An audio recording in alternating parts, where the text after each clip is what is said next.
Dear students, आज हम बात करेंगे पॉपुलेशन एनवायरमेंटल लिंकेजेस की कि जनसंख्या और पर्यावरण में क्या संबंध है। जनसंख्या वृद्धि और पर्यावरण का एक दूसरे के साथ निकटतम संबंध है। जहां एक और पर्यावरण जनसंख्या वृद्धि को प्रभावित करता है, वहीं दूसरी ओर जनसंख्या वृद्धि भी पर्यावरण को प्रभावित करती है। स्वच्छ पर्यावरण जनसंख्या की जीवन शैली को सुखी बनाकर उसकी वृद्धि में सहायक हो सकता है, परंतु इसके विपरीत दूषित पर्यावरण जनसंख्या के जीवन के लिए हानिकारक और उसकी वृद्धि में बाधा हो सकता है। तो इस प्रकार से हम कह सकते हैं कि इन दोनों में संबंध है, पर्यावरण में और पॉपुलेशन में, और यह दो तरफा संबंध है, टू वे रिलेशनशिप। तो जनसंख्या और पर्यावरण में टू वे रिलेशनशिप है। इसको हम इस तरीके से समझ सकते हैं कि एक और जहाँ जनसंख्या अपनी आवश्यकताओं जैसे आवास, भोजन, पानी, वायु, धूप आदि के लिए प्रकृति पर निर्भर करती है, वहीं दूसरी ओर प्रकृति अपने संरक्षण, उपयोग और शोषण के लिए जनसंख्या द्वारा प्रभावित होती है। तो जनसंख्या एवं पर्यावरण के परस्पर संबंध के दो पहलू हैं। पहला है एनवायरमेंटल एस्पेक्ट। तो एनवायरमेंटल एस्पेक्ट का संबंध जनसंख्या के आकार और उसके पर्यावरण पर पड़ने वाले प्रभाव से है। इसमें जनसंख्या के इष्टतम आकार, जो ऑप्टिमम लेवल है जनसंख्या का, उसकी बात होती है। तो इष्टतम जनसंख्या का आकार वह आकार है जिस पर प्रति व्यक्ति आय अधिकतम होती है। यदि जनसंख्या इष्टतम स्तर से अधिक होती है तो यह पर्यावरण अवनति का कारण बनता है। पर्यावरण पहलू का अध्ययन एनवायरमेंटल इम्पैक्ट की सहायता से किया जा सकता है। तो पर्यावरण पर प्रभाव से अभिप्राय है जनसंख्या का आकार, प्रति व्यक्ति औसत उपभोग तथा उपभोग की गई वस्तुओं की प्रति इकाई मात्रा का पर्यावरण पर पड़ने वाला प्रभाव।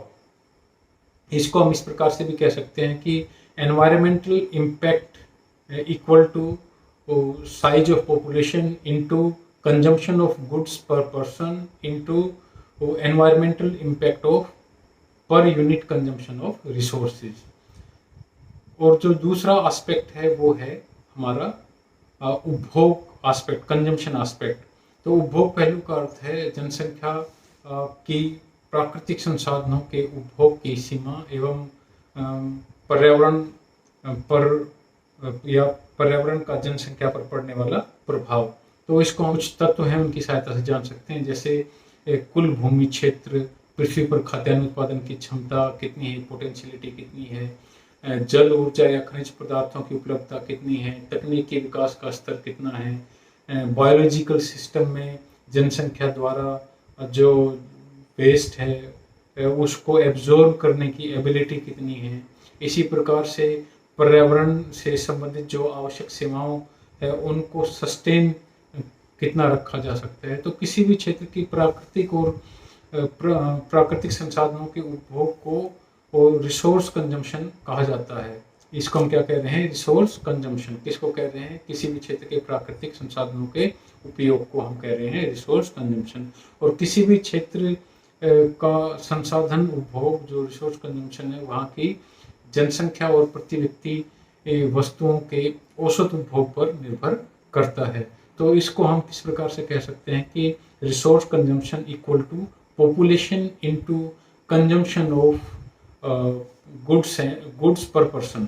तो क्या कहा हमने, resource consumption equal to population into consumption of goods per person. तो इसका मतलब क्या हुआ कि जो संसाधनों का उपभोग बड़ी तेजी से अगर बढ़ रहा है तो एनवायरनमेंट का डिग्रेडेशन होगा। तो हम इसको कह सकते हैं कि जो पर्यावरण पर जो जनसंख्या के उपभोग प्रभाव का अनुमान हम जनसंख्या दबाव, पॉपुलेशन प्रेशर से लगा सकते हैं। तो पॉपुलेशन प्रेशर हम किसको कह रहे हैं, पॉपुलेशन प्रेशर से हमारा मतलब उस स्थिति से है जिसमें जनसंख्या तथा क्षेत्रीय संसाधनों के बीच संबंध को स्थापित किया जाता है। Relationship between population resource of an area, तो हम उसको कह रहे हैं पॉपुलेशन प्रेशर। क्लार्क के शब्दों में यदि हम इसको कहें तो जनसंख्या दबाव की स्थिति तब उत्पन्न होती है जब किसी क्षेत्र की जनसंख्या और उसकी बढ़ती हुई जरूरतों तथा भौतिक मानवीय संसाधनों के बीच अंतर पैदा हो जाए। तो अब हम जो बात करते हैं वो जनसंख्या द्वारा पर्यावरण और प्राकृतिक जो पूंजी का जो सीमित उपयोग किया जाता है, तो जनसंख्या वृद्धि तथा पर्यावरण में उचित संयोजन बना रहता है। लेकिन इसके विपरीत यदि जनसंख्या वृद्धि द्वारा पर्यावरण का शोषण किया जाता है तो पर्यावरण को दूषित होने और उसके उन्नति की समस्या उत्पन्न हो जाती है, जो जनसंख्या के लिए हानिकारक है। तो वास्तव में जनसंख्या वृद्धि एवं पर्यावरण में महत्वपूर्ण संबंध है, संयोजन है। इसको हम इस प्रकार से एक्सप्लेन कर सकते हैं कि impact of population growth on environment. इसमें हम जो पहली बात करेंगे वो बात करेंगे environment and theory of demographic transition की। तो थ्योरी ऑफ डेमोग्राफिक ट्रांजिशन क्या है, सबसे पहले हम इसके बारे में जानने की कोशिश करेंगे। तो जो डेमोग्राफिक ट्रांजिशन थ्योरी है, उस सिद्धांत के अनुसार आर्थिक विकास के साथ साथ जन्म दर तथा मृत्यु दर में होने वाले परिवर्तनों तथा इसके फलस्वरूप जनसंख्या वृद्धि पर प्रभाव पड़ता है। और इसी प्रभाव को इस थ्योरी में देखा जाता है कि जब जन्म और मृत्यु दर अलग अलग इनमें परिवर्तन आता है तो उसका जनसंख्या वृद्धि के पर्यावरण पर पड़ने वाले प्रभाव का हमें ज्ञान प्राप्त होता है। और आर्थिक विकास में भिन्न भिन्न स्तरों पर जन्म दर और मृत्यु दर की जो टेंडेंसी है वो अलग अलग होती है। तो इस कारण से जो जनसंख्या दर है, पॉपुलेशन रेट है, और उसके एनवायरनमेंट पर पड़ने वाले प्रभाव भी अलग अलग होते हैं। तो इसको हम इस प्रकार से समझ सकते हैं एक डायग्राम की सहायता से। जनांक की परिवर्तन के आधार पर हम इसको 4 भागों में बांट सकते हैं। जो फर्स्ट स्टेज है, और फर्स्ट स्टेज जिसको हम कह रहे हैं उसमें हाई बर्थ रेट और हाई डेथ रेट होता है। तो जनांक की परिवर्तन की प्रथम अवस्था में जन्म दर भी अधिक होती है और मृत्यु दर भी अधिक होती है, और इसलिए जनसंख्या की विकास दर बहुत कम होती है।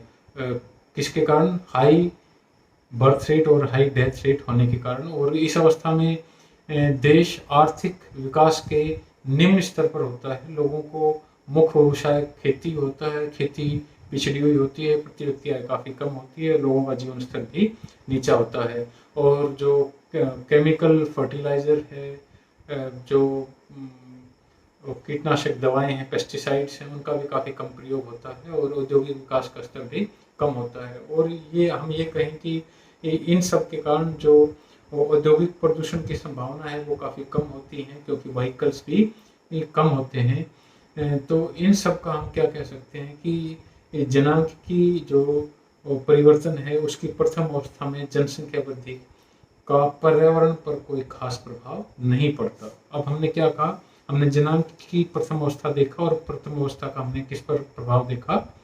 पर्यावरण पर। तो पर्यावरण पर कोई खास प्रभाव नहीं पड़ता। अब हम दूसरी अवस्था की बात करते हैं, सेकंड स्टेज। सेकंड स्टेज हम किसको कह रहे हैं? Stage of high birth and low death rate. इसको हम स्टेज ऑफ पॉपुलेशन एक्सप्लोजन भी कहते हैं। तो दूसरी अवस्था में ऊंची जन्म दर और नीची मृत्यु दर के कारण जनसंख्या की वृद्धि दर बहुत बढ़ जाती है, और इस अवस्था में जो जनसंख्या की वृद्धि दर है वो 1 से 3% तक होती है। और इस स्थिति में जनसंख्या विस्फोट की स्थिति के रूप में भी हम इसको जानते हैं।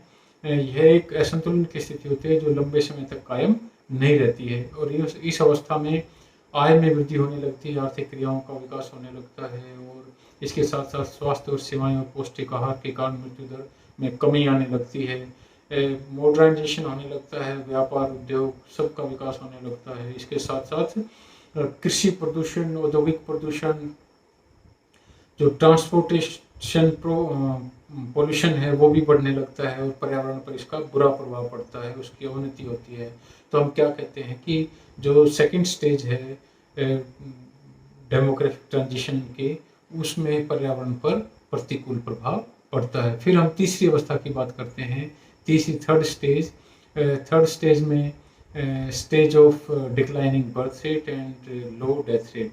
तो इस अवस्था में जो तीसरी अवस्था है, हमें गिरती हुई जन्म दर होती है, और नीची मृत्यु दर के कारण जो जनसंख्या की वृद्धि दर है वो कम होने लगती है। इसके कारण देश के जो आर्थिक विकास के साथ साथ अर्थव्यवस्था में जो स्ट्रक्चरल चेंज है वो होने लगते हैं और देश में उद्योग धंधों की अधिक स्थापना होने लगती है।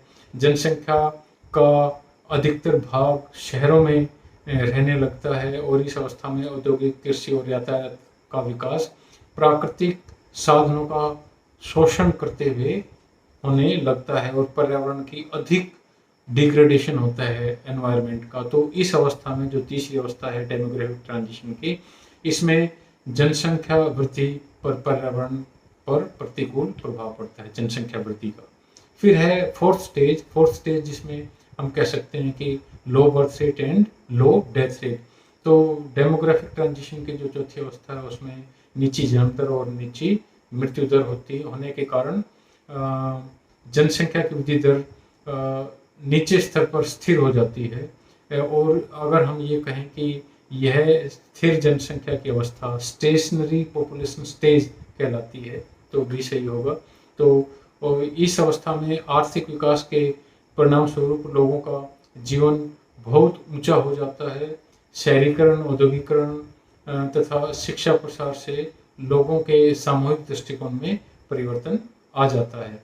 तो इस प्रकार से हम कह सकते हैं कि इस अवस्था में अधिकतर जनसंख्या पर्यावरण संरक्षण के प्रति जागरूक हो जाती है, जो चौथी अवस्था होती है, और प्रदूषण को कम करने तथा पर्यावरण संरक्षण के लिए विशेष प्रयत्न किए जाने लगते हैं जिससे सस्टेनेबल डेवलपमेंट के लक्ष्य की प्राप्ति हो सके। तो इस प्रकार से ये हमने अलग अलग स्टेजेस में डेमोग्राफिक ट्रांजिशन की सहायता से देखने की कोशिश की किस प्रकार से हमारा जो एनवायरनमेंट है उस पर प्रभाव पड़ेगा जनसंख्या में परिवर्तन आने से। अब हम बात करते हैं effect of population growth on environment. तो एनवायरनमेंट, जनसंख्या वृद्धि के एनवायरनमेंट पर मुख्य रूप से क्या क्या प्रभाव पड़ते हैं उनकी बात करते हैं। इसमें सबसे पहला है डेप्लीशन ऑफ नेचुरल रिसोर्सेज।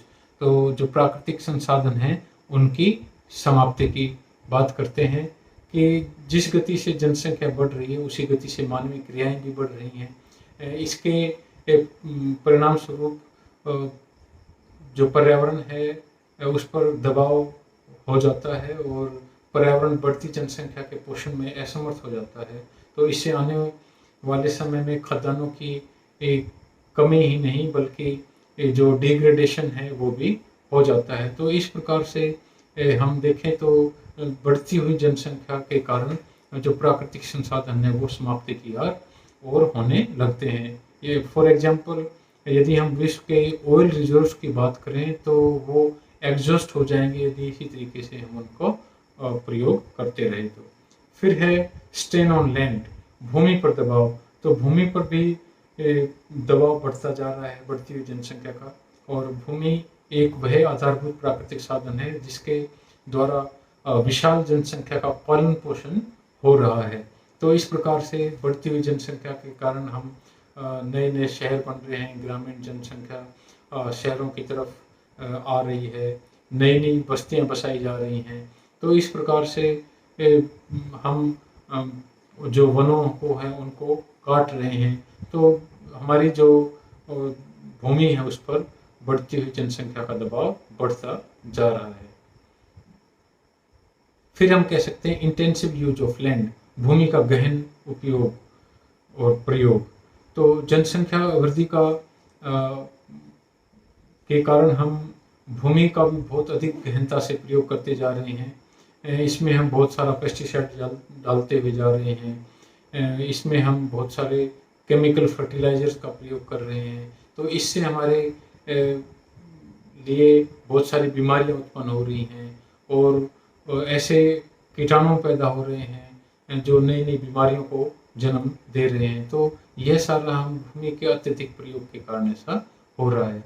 फिर हम सीरियस डैमेज टू सॉइल को भी कह सकते हैं कि हमने जो भूमि मिट्टी है उसको काफ़ी नुकसान पहुंचा रहे हैं। हम गलत तरीके से सिंचाई कर रहे हैं, उसका सैलिनाइजेशन हो रहा है भूमि का। निम्न कृषि तकनीकों का प्रयोग करके हम भूमि का जो उर्वरक शक्ति है उसको हम ख़त्म कर रहे हैं। इसी प्रकार से जो कम्युलेटिव एफर्ट्स हैं हमें इस हानिकारक प्रभावों से बचने के लिए वो करने की ज़रूरत है, क्योंकि यदि हमारी जो सॉइल है वो डैमेज हो गई तो फिर हमारी उत्पादकता कम हो जाएगी और उससे हमारे गंभीर संकट उत्पन्न हो सकते हैं हमारे सामने। फिर हमारा आता है डेजर्टिफिकेशन, मरुस्थलीकरण।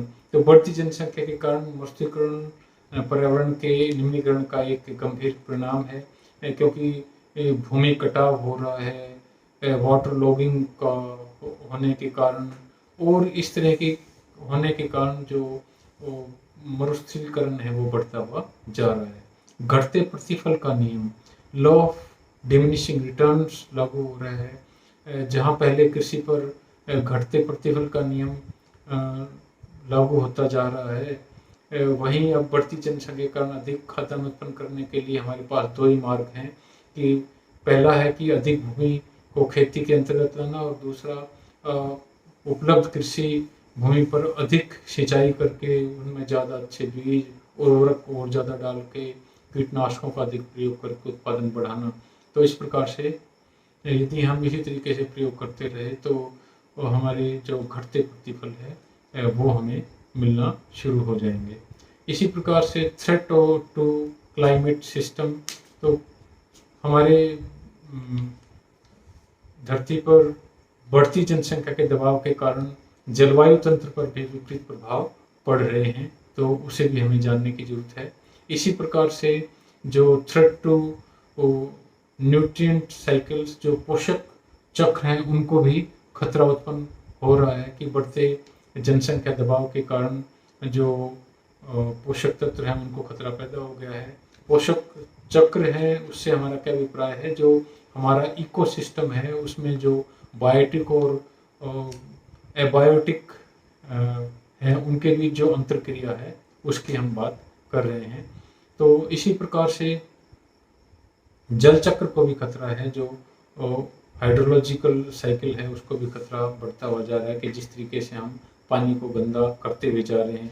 इसी प्रकार से थ्रेट टू बायोडाइवर्सिटी, जो हमारी जैव विविधता को भी खतरा बढ़ता हुआ जा रहा है। बढ़ती मानवीय क्रियाओं के कारण जो पर्यावरण में जो परिवर्तन आ रहे हैं उससे हमारी वनस्पति हैं, स्पीसीज हैं, जो प्लांट्स हैं अलग अलग, वो सब खत्म होते हुए जा रहे हैं। इसी प्रकार से राइज इन कंज्यूमरिज्म, हमारा उपभोक्तावाद में वृद्धि हो रही है। हम बहुत ज़्यादा उपभोग कर रहे हैं प्राकृतिक संसाधनों का और इसके कारण पोल्यूशन बढ़ रहा है और हमें कई तरह की जो वेस्ट है वो वेस्ट का सामना करना पड़ रहा है, जो अवशेष बच रहे हैं। इसी प्रकार से जो अवशेष का अधिक प्रजनन, तो अधिक ये भी हमारे सामने एक समस्या आ गई है कि हम रिसोर्सेज को यूज कर रहे हैं, उससे जो वेस्ट निकल रहा है और वेस्ट भी हमारे सामने एक समस्या बनती जा रही है। समुद्र और महासागरों का पर प्रभाव, जो ये भी कह सकते हैं कि effect on ocean and seas, तो उस पर भी प्रभाव पड़ रहा है, क्योंकि जो हमारे फैक्ट्रीज का और कई सारे और दूसरे वेस्ट हैं वो और नदियों के समुद्र में मिलने के कारण वेस्ट वहाँ तक जा रहा है और उनको नुकसान पहुँच रहा है। इसी प्रकार से इफेक्ट ऑफ अर्बनाइजेशन का भी इफेक्ट पड़ा है।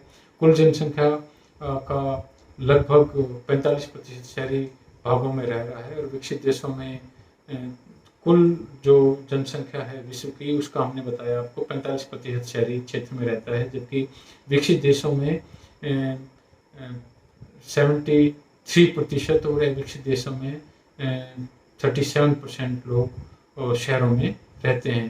तो एक ऐसा अनुमान लगाया जा रहा है कि विश्व का लगभग 51% भाग शहरों में रहने लगेगा कुछ समय बाद।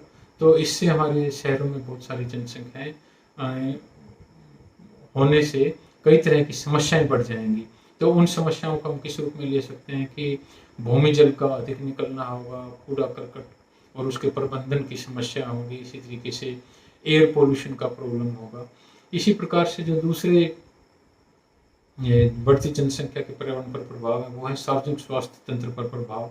तो हेल्थ, जो पब्लिक हेल्थ सिस्टम है उस पर भी हमारा प्रभाव पड़ेगा, क्योंकि जनसंख्या के बढ़ने से स्वास्थ्य सेवाओं पर प्रभाव पड़ता जा रहा है। इससे हमारे नगरों में जो साफ सफाई है उसका ध्यान नहीं रखा जाएगा और उसका भी हमारा नुकसान पहुंचेगा। इसी तरीके से एपेंडेमिक्स की भी हम बात कर सकते हैं कि महामारी, तो सार्वजनिक स्वास्थ्य के साथ साथ बढ़ती जनसंख्या के कारण कई सारे प्रभाव पड़ते हैं। इससे संक्रमण फैलने की संभावनाएं अधिक होती हैं और महामारियां फैलने का खतरा होता है।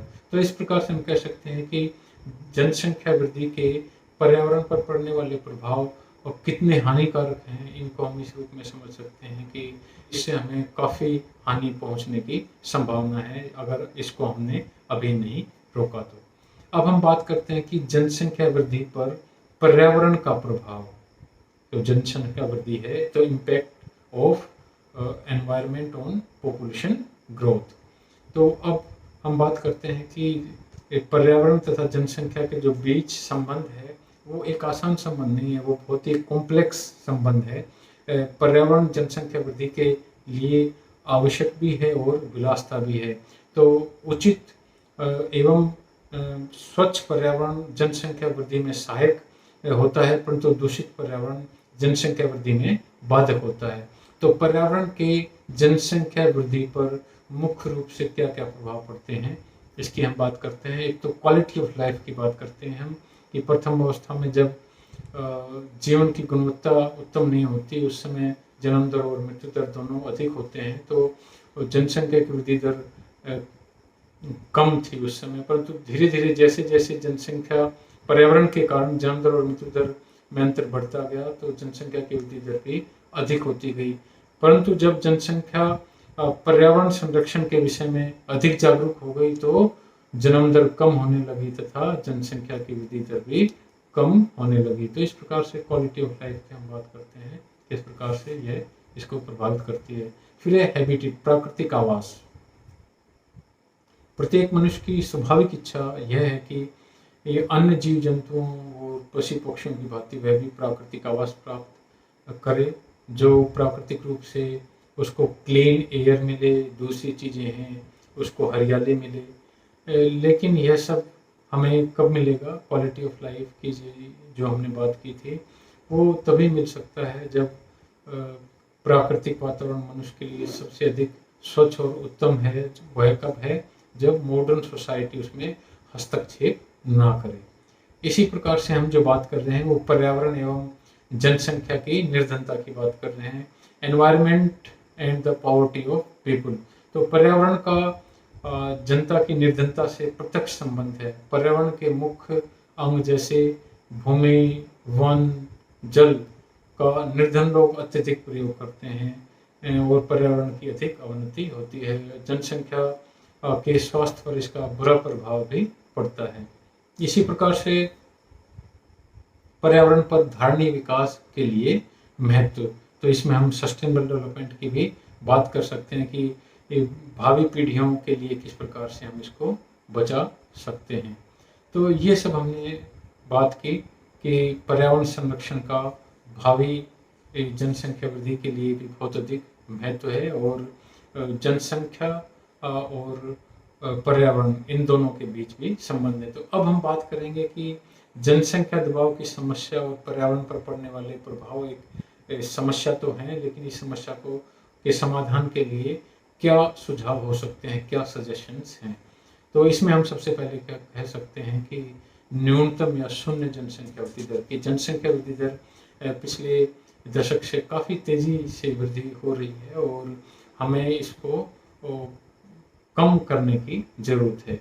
जीवन की गुणवत्ता में सुधार, हमें जीवन की गुणवत्ता में सुधार करना चाहिए। अच्छी चिकित्सा सुविधाओं की उपलब्धता, स्वास्थ्य की देखरेख, जीवन स्तर सुधरेगा तो उससे भी हम जो निर्धनता है उसको दूर करने में सफलता हासिल कर पाएंगे और निर्धनता दूर होने से फिर हम प्राकृतिक संसाधनों की तरफ भी ध्यान दे पाएंगे। फिर आता है कंजर्वेशन ऑफ नेचुरल रिसोर्सेज, प्राकृतिक संसाधनों का संरक्षण। तो भावी पीढ़ी के लिए भूमि, जल, ऊर्जा, खनिज आदि प्राकृतिक संसाधनों को बनाए रखना हमारे लिए महत्वपूर्ण है और इसके लिए हम क्या कर सकते हैं कि जो लैंड रिसोर्सेज हैं उसको संभाल कर रखें, लैंड रिसोर्सेज को ज़्यादा उर्वरकों और कीटनाशकों से खराब ना करें। हम अपने जल संसाधनों को भी संभाल कर रखें। इसके साथ साथ हम जो खनिज हैं, खनिज लवण हैं, उनको भी संभाल कर रखें। इसी प्रकार जो ऊर्जा है, ऊर्जा का भी इस प्रकार से प्रयोग करें कि हम उसको आगे संभाल कर रख सकें। यदि कोयला, तेल और जो दूसरे प्राकृतिक गैस हैं, उनका हम इसी प्रकार से प्रयोग करते रहे तो एक अनुमान यह है कि विश्व के कुल प्रदूषण में जो है वो 50% प्रदूषण कुल प्रदूषण में और लगभग 20% ग्रीन हाउस प्रभाव विश्व के चलने वाले जो मोटर व्हीकल हैं उनके कारण पैदा होता है। तो हमें ऊर्जा को भी संभाल कर रखना है, एनर्जी को भी बचा कर रखना है, जहाँ जरूरत हो वहाँ उसका प्रयोग करना चाहिए। तो एक और सुझाव दिया जा सकता है वो ये कि cycling the waste and other materials. तो हम रिसाइकलिंग करें, जो भी संसाधन हैं उनको, जो वेस्ट है उसको भी प्रयोग करें ताकि हम अपने संसाधनों का ऑप्टिमम यूटिलाइजेशन कर सकें। इसी प्रकार से वातावरण के बचाव की आवश्यकता भी है, need of protection of atmosphere. तो विश्व में बढ़ती हुई औद्योगिक क्रियाओं के कारण वातावरण को काफ़ी नुकसान पहुंच रहा है। कई तरह की गैसें निकल रही हैं जिसमें हम मुख्य रूप से बात करते हैं sulphur dioxide, carbon dioxide, nitrogen oxide, methane आदि की मात्रा काफ़ी बढ़ गई है। इसके कारण एसिड रेन भी होती है।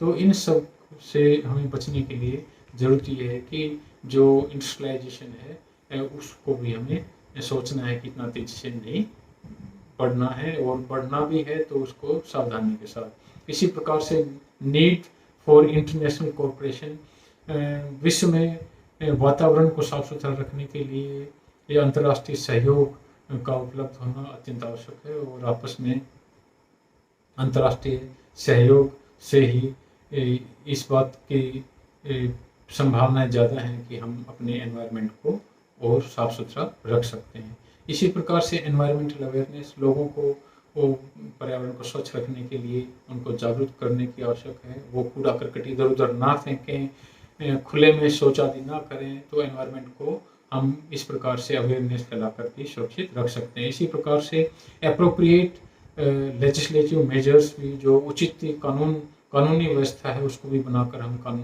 हम पर्यावरण को संरक्षित रखने में सहायता ले सकते हैं। इसी प्रकार से प्रोटेक्शन ऑफ बायोडाइवर्सिटी, तो जैव विविधता की सुरक्षा में भी हम इसको ले सकते हैं। जो मानवीय क्रियाएं हैं इस प्रकार से हो रही हैं जिससे हमारी जो जैव विविधता है उसको खतरा है, तो हमें अपनी बायोडाइवर्सिटी को बचाना चाहिए। इसी प्रकार से पर्यावरण संरक्षण संबंधी गहन अनुसंधान है, हमें इनको प्रिजर्व करने के लिए रिसर्च करनी चाहिए कि किस प्रकार से हम अपने पर्यावरण को संरक्षित कर सकते हैं।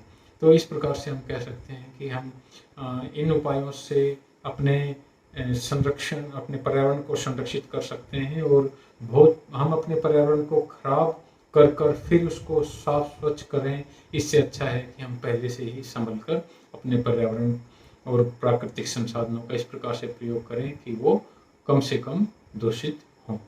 अब हम एक और जो यहाँ बात करते हैं वो जनसंख्या निर्धनता और पर्यावरण की बात करते हैं कि ये हाल ही के वर्षों में विश्व ने पर्यावरण की अवस्था में बहुत अधिक अवनति, डिग्रेडेशन और समाज पर प्रत्येक प्रतिकूल प्रभाव को देखा है। ऐसा लगता है कि कई जो इंटरेक्शंस फैक्टर्स जैसे आर्थिक विकास, जनसंख्या वृद्धि, अर्बनाइजेशन, कृषि की गहनता और बढ़ते एनर्जी के प्रयोग के कारण और यातायात का जो बढ़ा है उसके कारण पर्यावरणीय समस्याओं की जड़ में निर्धनता अभी भी एक समस्या बनी हुई है।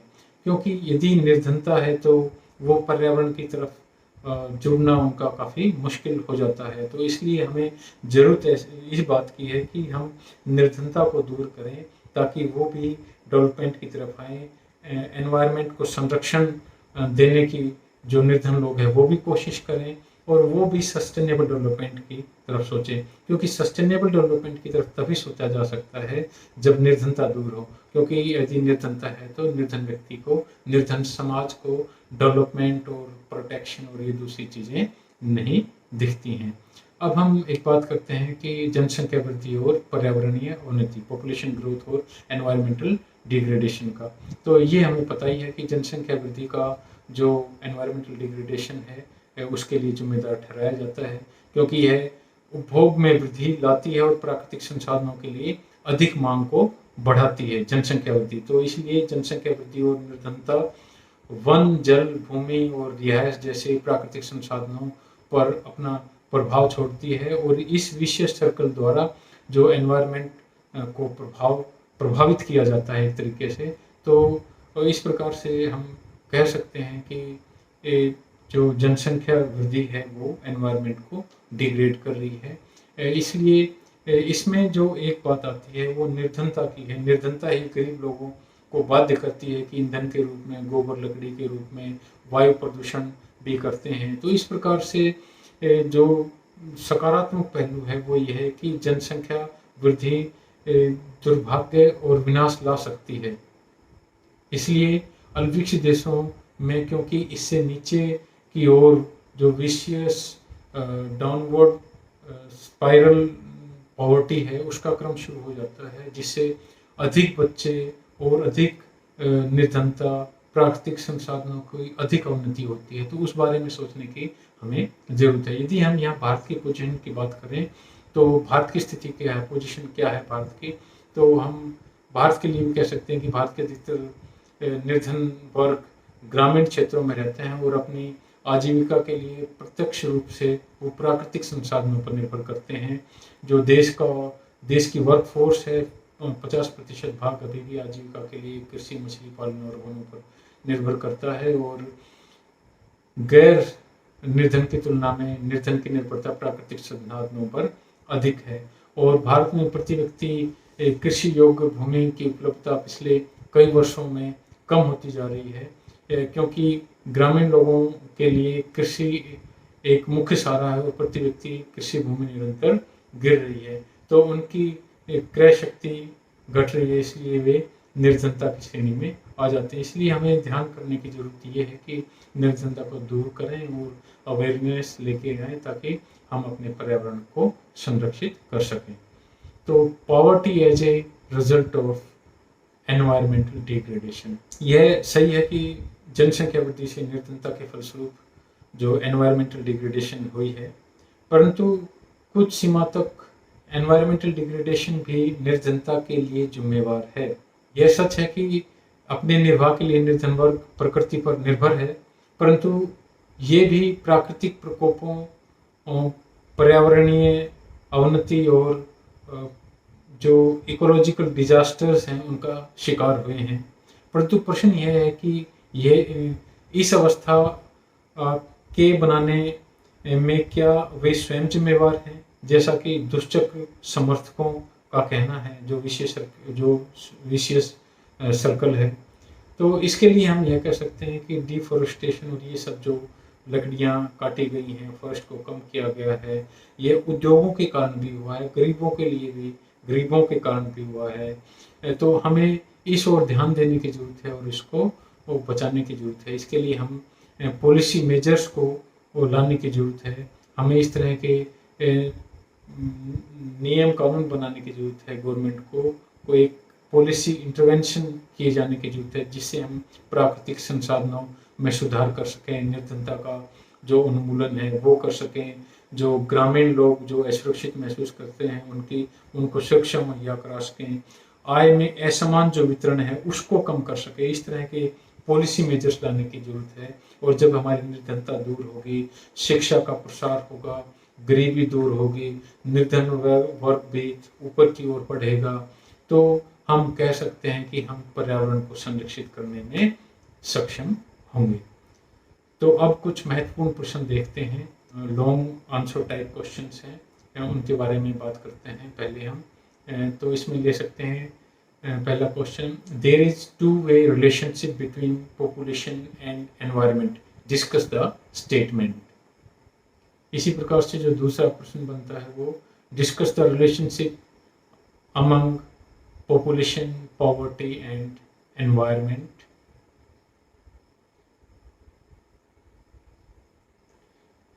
Analyze the mutual relationship between population and environment, discuss with special reference to India. Next question इसमें जो बनता है, discuss the effect of population growth on environment, suggest some remedial measures to save environment. अब कुछ short answer type questions की बात करते हैं. What do you mean by population pressure?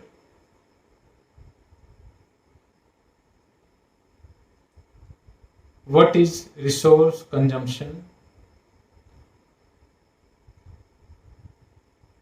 What are the main causes of desertification due to human activities? What is the linkage between poverty and environment? What is the effect of urbanization on environment? तो ये हमने population और environment के संबंध के बारे में चर्चा की.